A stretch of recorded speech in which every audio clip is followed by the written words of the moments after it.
Would you like to criticize Musk now? No, I don't particularly want to.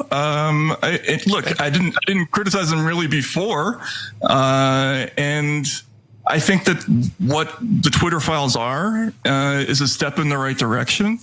But it's the same Twitter that he's running right now. Disagree with him. That was journalist and co-author of the Twitter files, Matt Taibbi, getting thoroughly embarrassed by Mehdi Hasan last year. But now Taibbi is going through a very public breakup with the man he put his reputation as a journalist on the line to defend, Elon Musk. And just as a reminder, how much he was entangled with Elon Musk before. Prior to their falling out, Taibbi was seen as a close ally of Musk and was described by House Delegate Stacey Plaskett as one of Elon Musk's public scribes during a hearing in March 2023, and that couldn't be more accurate. So what is it that caused this rift? Why did they have a falling out? Well, some of you might remember the website Substack, where Taibbi publishes his work, announced it was creating a Twitter dupe. And Elon Musk, the petty bitch that he is, absolutely lost his mind. From the Mediaite article, Musk retaliated by blocking all links to Substack, which prompted Taibbi to announce his departure from Musk's platform. And now Taibbi is claiming that his Twitter account is still suppressed. So because of that, we got this juicy text exchange between him and Elon Musk. Let's dive into this. It's awesome.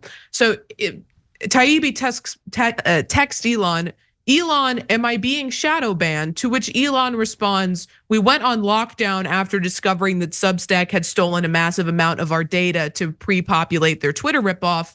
Looks like there is still a blanket search ban. Should be fixed by tomorrow.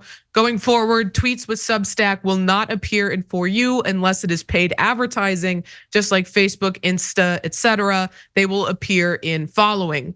We might have millions of people watching this show, but you can be the difference maker, because we just need 1% of our audience to be paid members, and then this show can be around forever. So you can make that difference. Click join now. The next day, Matt Taibbi replied with Elon, and this is my favorite thing that I could have read in these text exchanges. Elon, I repeatedly declined to criticize you and have nothing to do with your beef with Substack. Elon, I've been licking your boot so much, I'm choking on it. And you're giving me nothing?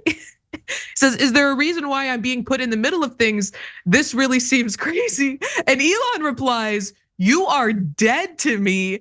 Please get off Twitter and just stay on Substack. To which Taibbi replied, this is about the Substack thing? Seriously? Now, I also want to note the date of these texts. So the first group of texts was April 9th, and the second was April 10th of last year.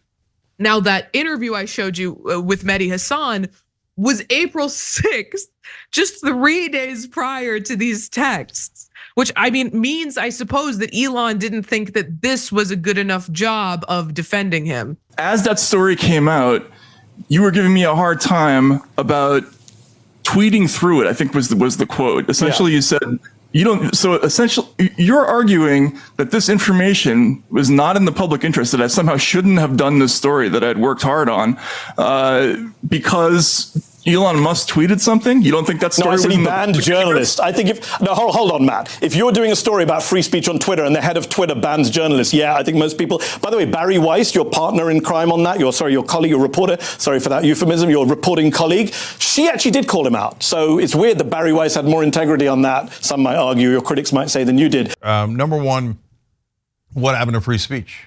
I thought Elon took over Twitter because he just was so adamantly in favor of free speech.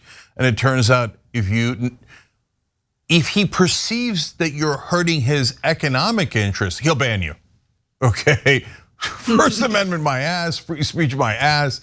And by the way, the shadow bans that they claimed were being done to the right wing, they never proved that, had no evidence, right? But Elon Musk comes in, starts shadow banning people. It's all projection. They don't mean freedom of speech for everyone. They mean, no, I want to be able to say hateful things. And by the way, shadow ban, I'd love to do that to you. I don't want it done to me. Because the right wing doesn't think in terms of equality and justice. They think in terms of power I want the power and I don't want you to have it. So they don't think it's hypocritical at all to say, I get free speech and you don't. And by the way, I mean, look, Matt has done some great journalism in the past. He's done some things that I don't agree with for over the last couple of years, etc. But that is not a good look to say that I have not criticized you on purpose to a billionaire who was kind of putting you in the spotlight during the Twitter files, etc. Not a good look at all. I would not have released that, and I wouldn't have said it in the first place. And lastly, look, man, Elon's not mentally well. So he shadow bans people, anyone putting a Substack link. But Matt Taibbi is a tiny, tiny part of that. It's not, Matt Taibbi doesn't run Substack. Okay, it's got nothing to do with him. Elon doesn't just say, hey, I'm sorry, there's nothing I could do. This is a competitor of ours and we made this business decision. He says, you're dead to me. But Taibbi didn't even do anything. So that's just absolutely nuts. All right, Jackson.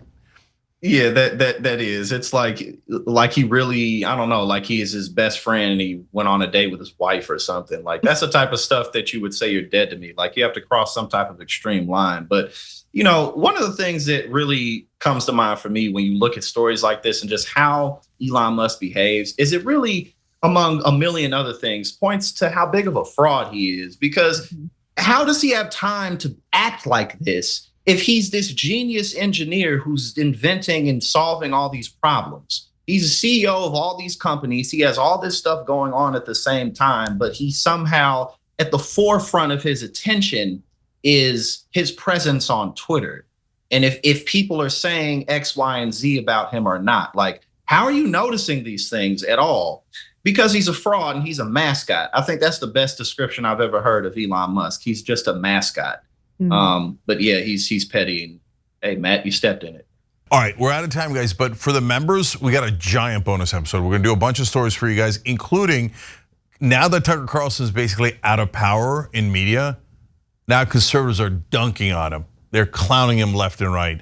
We'll share that with you guys in the bonus episode for the members, tyt.com/join, or hit the join button below. We'll see you there. Thanks for watching the video, guys. We also love it if you hit the join button below because that makes you a member, and members allow us to be independent, honest. We can be as progressive as we want, no corporate media influence, and that's all because of you guys. We love doing the show with our members. Hit the join button, become one of the Young Turks.